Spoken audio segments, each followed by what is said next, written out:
Our first lesson this morning is taken from the Gospel of John, the same section where the recitation comes from. Chapter 15. I am the true vine, and my Father is the vine dresser. Every branch in me that does not bear fruit, he takes away. And every branch that bear fruit, he prunes, that it may bear more fruit. You are already clean through the word which I have spoken to you. Abide in me, and I in you. As the branch cannot bear fruit of itself unless it abides in the vine, neither can you unless you abide in me. I am the vine, you are the branches. He who abides in me, and I in him, bears much fruit, for without me you can do nothing. If anyone does not abide in me, he is cast as a branch and is withered. They gather them together and throw them into the fire, and they are burned. If you abide in me, and my words abide in you, you will ask what you desire, and it shall be done for you. By this is my Father glorified, that you bear much fruit.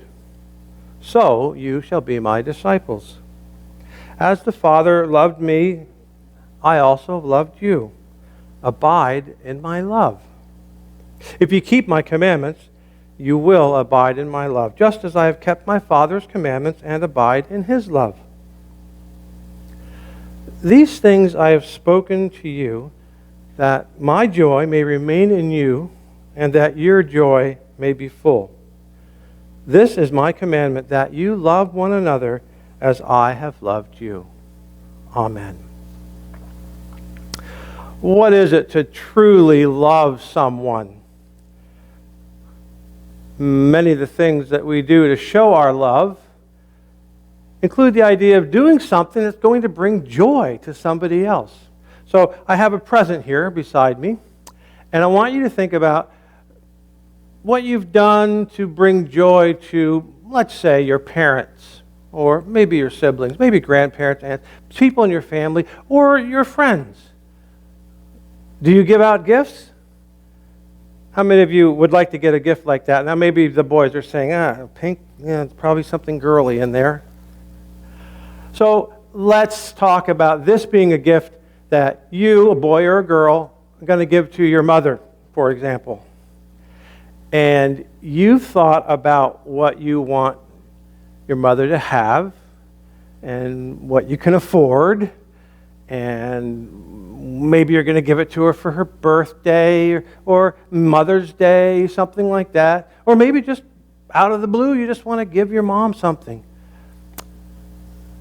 Now, when you have that gift, you think about, here you go. What are you thinking about? Are you thinking about how much joy they're going to receive out of that? Here you go. Are you thinking about how much joy you're going to receive out of giving it to them? Here you go. Open this up. You know, when we get a gift we love, wow, what's in there? Oh, wonderful. It's a set of bubble baths of different flavors. Is that going to bring joy to your mom? I don't know. Everybody's different, right? But you thought about it, and let's just say, for example, that you knew that your mom would be really pleased with this gift. So I just want to you to think about when the Lord was giving everything to his disciples, giving all of his truth. He gave them food. He performed miracles. He healed people. He gave them of his life. And the lesson this morning, he's talking to them just before he's going to give his life. He knows he's going to be crucified and resurrected, and that gift of giving his life would bring life to everyone. He said, abide in my love. As the Father or his divine soul loved him, so he wanted everybody else to have that love. So when we give gifts, we have to think about, I want to give joy to that person. And it's always nice if they like it and say, good job, oh, wonderful, you know me so well, you know I'd love bubble bath. But it's not all about what we're going to feel. It's about how we're giving joy to somebody else. all the angels of heaven would give everything of themselves to anyone else if it would help them. And that's the same life of love the Lord has. He'd give everything to us. To be angelic, we think about the joy that we would have another have. And we're told that the joy that somebody else feels, to feel that joy in them, that's truly loving. It's good that we feel good too, but we're giving our joy that they may receive it, because that's the way the Lord is. If we abide in His love, He can love us. If we abide in His truth, He can make us free to love more deeply.